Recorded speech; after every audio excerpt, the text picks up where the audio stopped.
cetera. Ouais. Et mine de rien, si on revient sur la notion de cohérence du cerveau, ce que moi je remarque, c'est que les vêtements de quelqu'un, d'une manière métaphorique, racontent sa personnalité. Et donc un des moyens pour moi de déterminer la personnalité de quelqu'un, ce que je fais souvent dans mes spectacles, c'est je regarde l'habit, je me dis cet habit-là, d'une manière métaphorique, comment je pourrais le décrire? Juste en pensant à l'habit lui-même.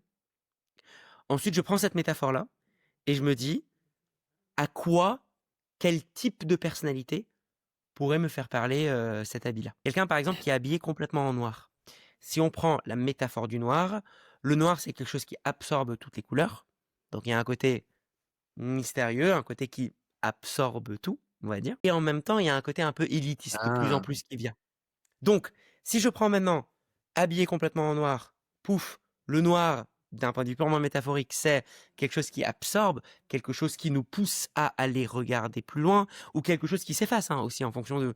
Je prends ces mots-là, ces termes de métaphorique, et je les applique sur une personnalité.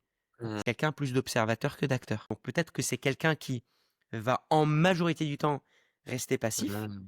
mais avoir une ou 2 impressions hyper fortes, hyper précises, hyper pointues.